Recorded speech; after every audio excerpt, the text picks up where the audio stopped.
رمضان میں بغیر داڑھی والے حفاظ کرام تراویح پڑھاتے ہیں، ان کے پیچھے جماعت کا کیا حکم ہے؟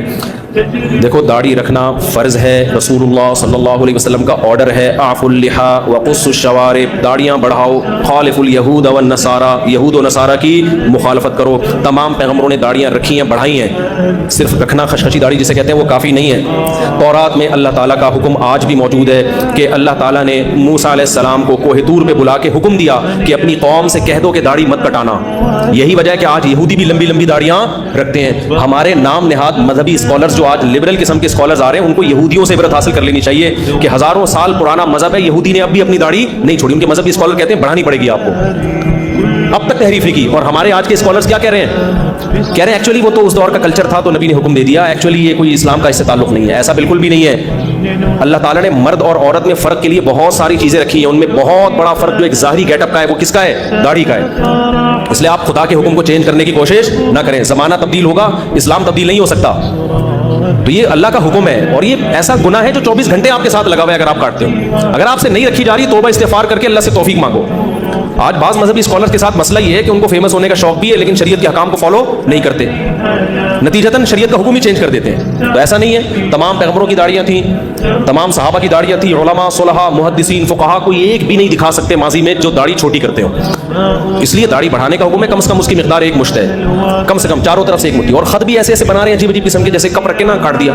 ایسا نہیں کرو یار، جو نیچرل اللہ نے آپ کو جو جس طرح کی داڑھی دی ہے اسی طرح کی رکھ لو، وہ زیادہ خوبصورت لگے گی۔ عجیب عجیب قسم کے خط بنا رہے ہیں داڑھی، تو برا لگتا ہے، وہ دیکھنے میں اچھی نہیں لگتی ہے۔ چہرے پہ جو رونق آتی ہے وہ اسی داڑھی میں آئے گی جو قدرت نے آپ کے فیس کے حساب سے آپ کو دی ہے۔ فَلَا يُغَيِّرُنَّ خَلْقَ اللَّهِ، قرآن کہتا ہے نا کہ ہم، شیطان نے قسم اٹھائی تھی کہ اللہ میں ان سے تیری تخلیق چینج کرواؤں گا، میں جس فطرت پہ تو نے پیدا کیا۔ تو اب مصلی جو ہے نا امامت کا، وہ ایک بڑا ایک عظیم مقام ہے، تو مصلی پہ ایسے شخص کو کھڑا کریں کم از کم ڈریسنگ اس کی شریعت کے مطابق ہو۔ ڈسکو قسم کے ملا بھی آ رہے ہیں، حافظ۔ ہمارے محلے میں ایک بچے نے حفظ کیا، لیکن سارا دن فلمیں دیکھتا تھا، ڈرامے دیکھتا تھا، ڈبو پہ سنوکر پہ لگا رہتا تھا، اور کیا ہوتا رمضان میں نا سر پہ ٹوپی پہن کے مصلی پہ آ کے کھڑا ہو جاتا۔ اچھا، تراویح پڑھنے کے بعد پھر سنوکر کلب جاتا، پھر فلمیں دیکھ رہا ہے، ڈرامے دیکھ رہا ہے، میوزک بھی سنتا ہے، داڑھی بھی کاٹتا تھا۔ تو ہم نے کہا بھی یہ ہو کیا رہا ہے مارکیٹ میں؟ تو لوگوں نے کہا یہ ڈسکو ملا ہے۔ یہ کیا ہے؟ ڈسکو ملا۔ تو بھائی آپ ایسے بندے کو چاہیے، اپنا قرآن اگر کمپلیٹ کرنا ہے گھر میں کر لو بھائی۔ مسجد ایک اجتماعی جگہ ہے مسلمانوں کی، ایک اس کی عظمت ہوتی ہے۔ مصلی پہ جب کوئی کھڑا ہوتا ہے، ہمیں اندر کا تو نہیں پتا کس کے دل میں کیا ہے، چھپ کے کون کیا کر رہا ہے۔ ظاہری گیٹ اپ تو کم از کم ٹھیک ہونا چاہیے نا۔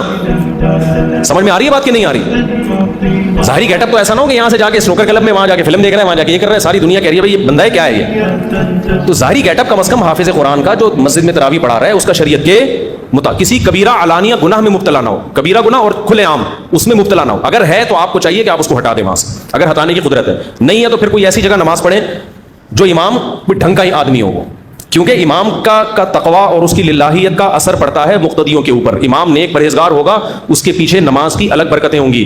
تراویح کوئی چھوٹی موٹی نماز نہیں ہے، اچھی خاصی ٹینشن ہے، لمبی نماز ہے۔ تو آپ کسی فاسق آدمی کے پیچھے پڑھ کر اس کی برکتوں سے کیوں محروم ہونا چاہتے ہو بھائی آپ؟ تو کوشش کیا کریں، ہمت کریں، جو امام پراپر داڑھی ہو، شریعت کے مطابق اس کا لباس ہو، کسی کبیرہ علانیہ گناہ میں مبتلا نہ ہو، اس کو مسجد کا امام بنائیں اور تراویح اسی کے پیچھے پڑھیں آپ۔